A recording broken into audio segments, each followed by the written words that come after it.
Well, guys, we here again. We're gonna do a little lecture on module 6.3 that talks about bone formation. So I'm gonna talk about the two types of bone formation. By the way, the word ossification means the replacement of some pre-existing connective tissue with bone tissue. Or another way of putting it, it's bone formation from within some pre-existing connective tissue. As I told you before, there are methods, two methods of bone formation, and it has to do with what the pre-existing connective tissue is. The two are intramembranous ossification and endochondrial ossification. I'm going to start first with intramembranous ossification, and if you remember your prefix and suffix, you know that intra means within. Let's break it apart.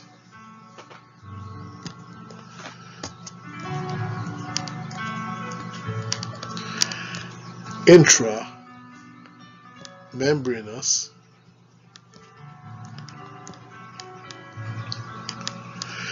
that means within a membrane. What type of membrane? A fibrous membrane. So intramembranous ossification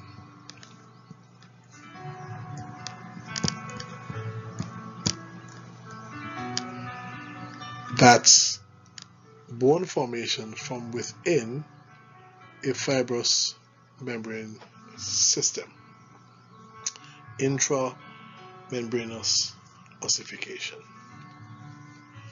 Alright, let me show you that only a few bones of the body are made this way.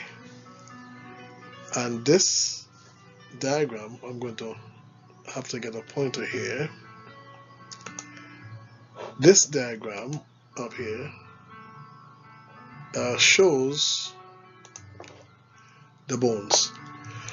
So most of the flat bones of the skull, as you can see them, parietal, two parietal, the frontal, the occipital, you got the temporal bones, and then you have the mandible, which is the lower jaw. Those are all skull bones, just the flat bones with the mandible. And then you have the clavicle, which is the only set of bones below the head, made in the intramembranous fashion. Here's that word up here, intramembranous ossification. Okay, so I'm going to start out. Remember, this is one of the essay type questions I'm going to ask. Explain the process of intramembranous ossification. We got to start somewhere. The best thing to do, as I said, is to give a definition. A simple definition I will say is intramembranous ossification is the formation of bones from within fibrous membranous connective tissue. Let's move on. Let's follow a sequence. Let's say step 1. If you can see, these blue fibers represent collagen fibers. That's already there within the membrane. Remember I said fibrous membranous. And these cells are mesenchymal cells that I told you are already there from embryonic stage. It is the connective tissue that gives rise to all of the tissue. They are like stem cells. Some people refer to them as mesenchymal stem cells because they have the ability to become whatever tissue that they have gotten a chemical cue to become. So they are stem cells. Okay. These mesenchymal cells migrate to a region or regions within this fibrous membranous system, and they go there for a purpose. We call these regions that mesenchymal cells migrate to differentiate, we call them ossification centers. So I'm going to point you here to what your book called the primary ossification center. Okay. When they get there, they can multiply, themselves to get more. But then they go through the process of differentiation to become osteogenic cells. As I told you before, as soon as mesenchymal cells differentiate into osteogenic cells, now you know that differentiation is happening because you have some specialization. From the time you see osteogenic cells, you know you're moving down a bone cell line. Osteogenic cells then differentiate into osteoblasts. Remember that B for blast, B for building. And once you have osteoblasts, you're going to have bone matrix being laid on. So an osteoblast will begin to secrete certain substances within.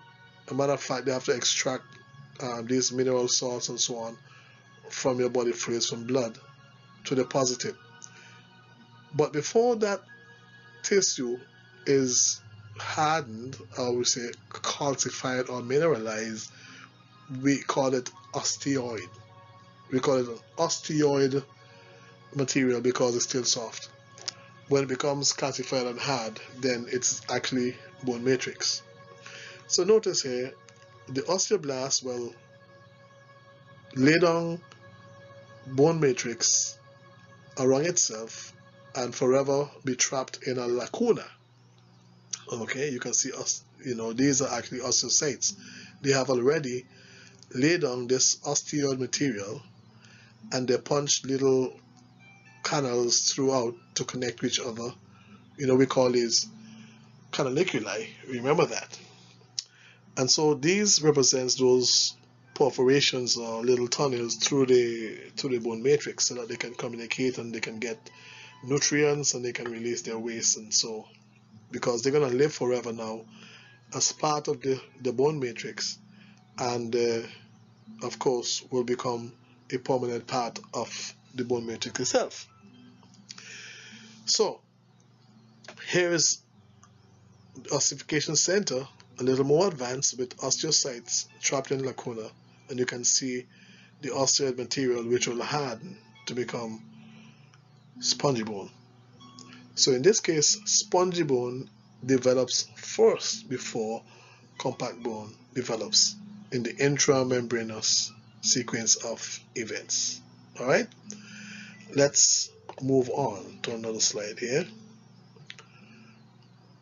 So first we have migration of mesenchymal cells to ossification centers, and they differentiate into osteogenic cells, which differentiate into osteoblasts, and the work of osteoblasts is to secrete bone matrix, and so they secrete bone matrix on themselves.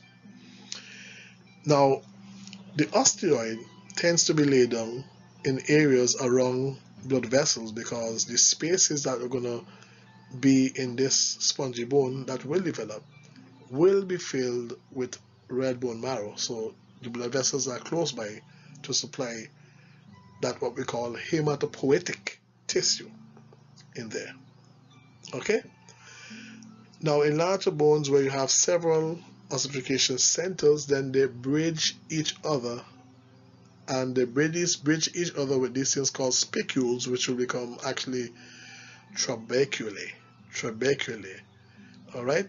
The beams or bridges that bridges the ossification centers. You can see blood vessels all around. You can already see the spongy bone formation, and you can see that there are a bunch of mesenchymal cells on the periphery of the spongy bone. Now, what are they doing there? Well, they cluster there, and the word that is used is they condense. They condense to form something. What are they forming? Check it out here. They are forming the all-important periosteum.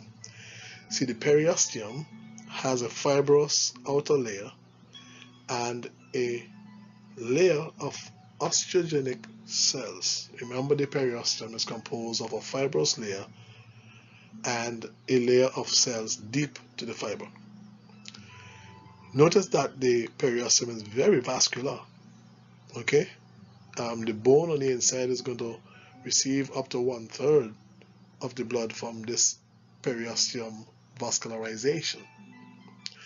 Anyhow, these osteogenic cells will themselves become osteoblasts, and osteoblast was going to lay down compact bone on the periphery of the spongy bone that was originally made.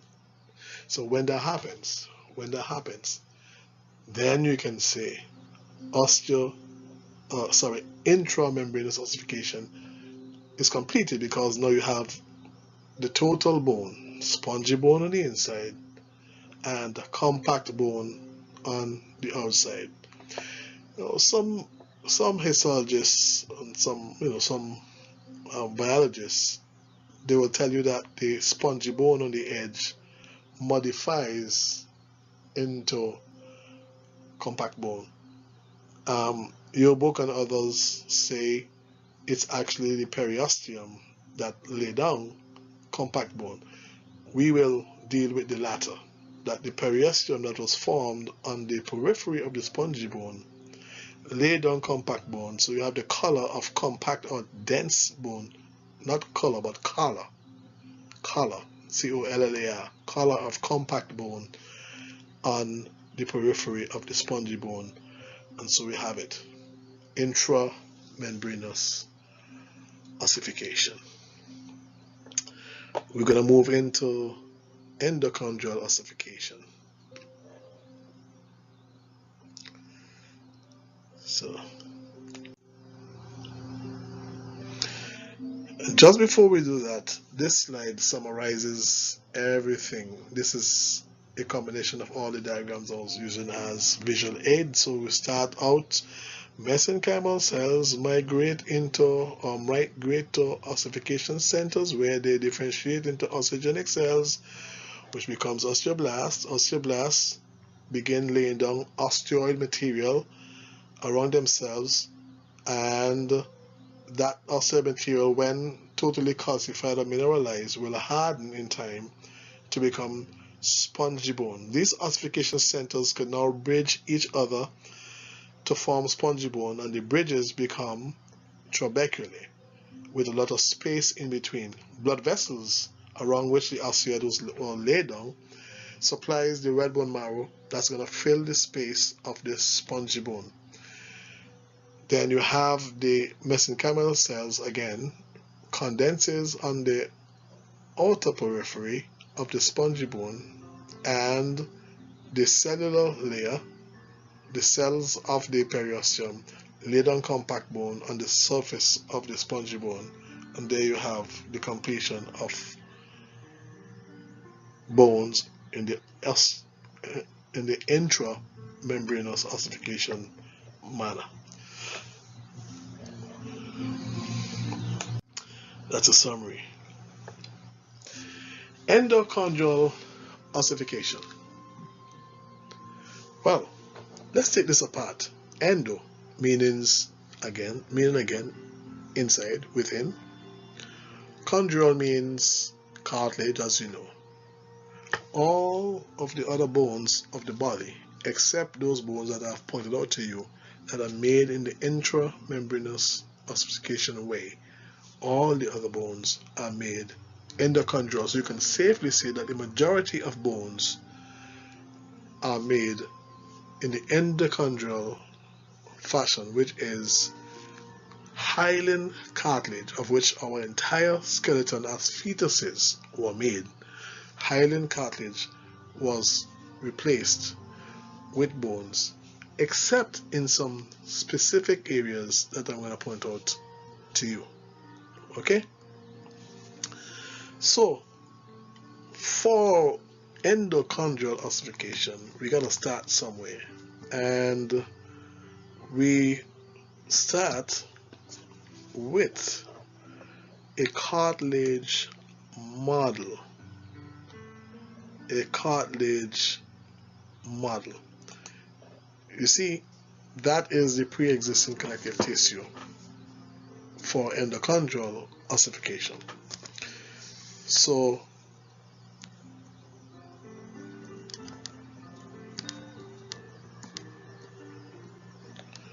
cartilage model. That means that the cartilage is shaped, see, cartilage is shaped like the bone. See that? This part will become proximal epiphysis. This will become distal epiphysis. And here will be the elongated center, which will become the shaft of the newly formed bone. Now notice something different. In intramembranous ossification, spongy bone is made first and then a collar of compact bone is laid on the outside. In this case, it seems to be slightly in reverse, where it is the perichondrium. If you remember, the perichondrium is like the periosteum, except perichondrium is a wrong cartilage, but it does have cells capable of doing stuff. Now, the cells of the perichondrium will be chondroblast. Quite interesting. Chondroblast, if you notice here, this is taking a little piece right here. You notice chondroblast,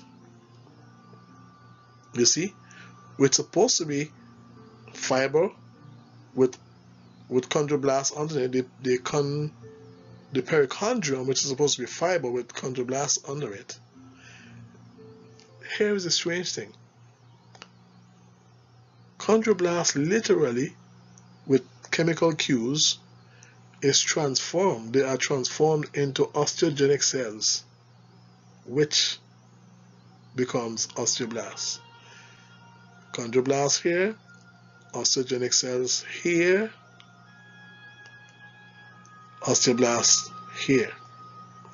Osteoblast now will go to task to begin laying down a type of compact bone outside of the cartilage. But at the same time, something is happening on the inside. Something is happening on the inside, okay? The inside, where cartilage is becoming calcified. Calcified is laid on.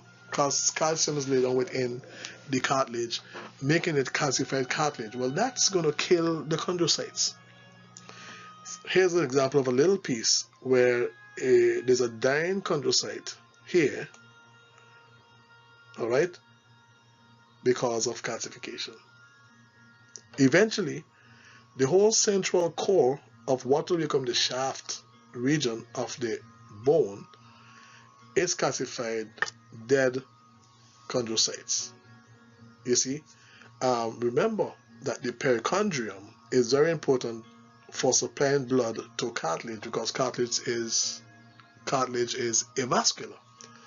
So the cartilage was depending on the perichondrium for the blood. Now that the perichondrium has been transformed in that area into periosteum, the blood supply is relatively cut off, and so these chondrocytes die not only from lack of nutrients, but they die because they are suffocated with calcium. What happens next? Osteoclast moves in and remove the calcified calcium. So here's calcified calcium. Now we have periosteum, which is a transformation from perichondrium, because the chondroblast differentiated into osteogenic cells that became osteoblast. So this collar of bone is laid on here while the center is being calcified. Now, this center is called a primary ossification center. That's one primary ossification center that spreads out in what is going to become the shaft of the newly formed bone. Okay? Primary ossification center. Let me see if we could write that out here. I'll just point here and call that, you know, a 1 with a little 0 on top goes for primary ossification center. So primary ossification center. Okay. So what we have now is spongy bone on the inside and compact bone on the outside in this endochondrial ossification. Okay. Now, not soon after, not too long after, that blood vessels actually move into this spongy bone region, because once the calcified cartilage has been removed and osteoblasts come in and lay down spongy bone, no sooner does blood vessel move in to supply what will become the shaft of the bone. Now, notice that the compact bone on the outside does not project all the way up to the epiphysis on either side, either the proximal or the distal epiphysis yet. Because listen to this. Ossification of the ends of the bone happens a little bit differently. Okay? They are called secondary ossification centers. So here and here, up here, down here, sorry, will become secondary ossification centers. Let's put OC for short, ossification centers. Okay? One big difference is that after a while, this spongy bone in the center of the shaft is again carved out by osteoclasts to create what we call a medullary cavity. As you would imagine, a little bit of spongy bone will remain lining that cavity, but really the majority of that cavity opened up by osteoclasts is going to be filled with a yellow bone marrow, which is adipose tissue. So that central spongy bone is removed and a medullary cavity is created on long bones. Check something here.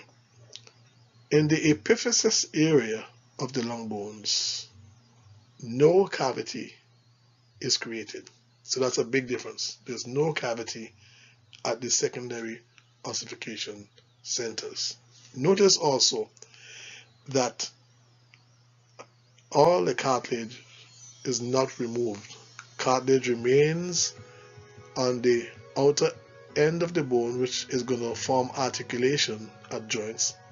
So this is called articular cartilage, and articular cartilage here at the bottom. Okay? And there's a very important area of cartilage that also remain. A moon-shaped area right here. Okay? And here. That's your growth plate. Hyaline cartilage is left as a growth plate. It's called the epiphyseal plate to seed the continual growth of the shaft of the bone. Okay? And we'll come to how the epiphyseal plate does that. We're going to study the structure of the epiphyseal plate, but the epiphyseal plate, therefore, is responsible for the growth of long bones in length, but the periosteum is responsible for the growth of bones in width. Learn that. Okay? Let's see if we get some diagrams that do more. Here we have osteoblast laying down compact bone on the outside, and you can see some spongy bone is going to be developed on the inside of the compact bone, which is on the periphery. So we continue. Here the blood vessels that came in and supplying primary ossification center, secondary ossification center. Primary here, secondary here, and here. No medullary cavity. Here is the medullary cavity. Notice all the cartilage is gone except the epiphyseal plate here and the epiphyseal plate here. Secondary ossification produced spongy bone here and here. Articular cartilage remain here.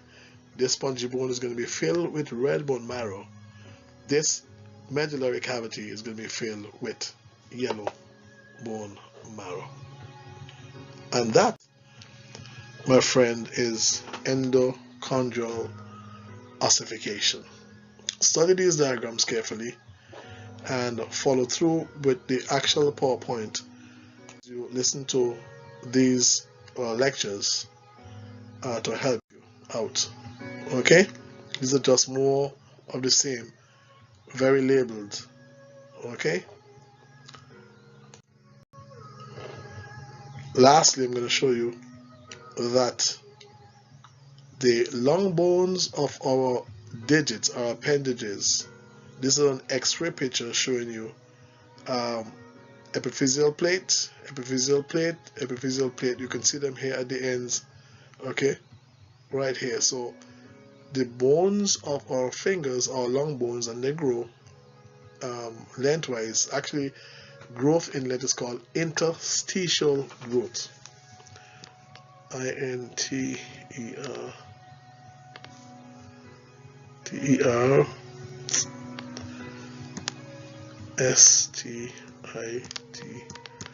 interstitial growth. Growth, this pen is not writing well. In, wow, length. Not good writing here. Growth in length. And growth in width is appositional.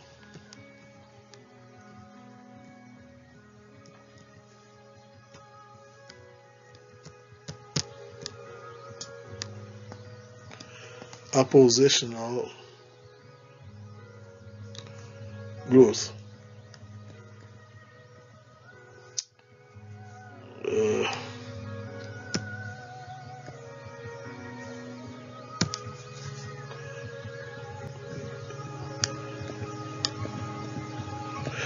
Appositional growth is growth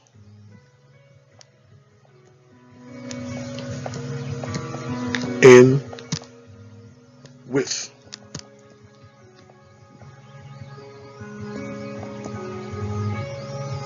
Okay, or thickness.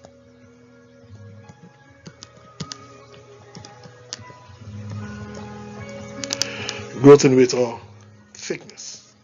Okay, so these bones are growing interstitial, lengthwise, and appositional widthwise. So the periosteum is responsible for appositional growth, while the growth plates, or the epiphyseal plates, are responsible for interstitial growth, which is growth in length. Alright, so there you have it. Bone formation, ossification, osteogenesis is the same thing. Okay? So study your vocabulary, go through the presentation that I had before, and enjoy.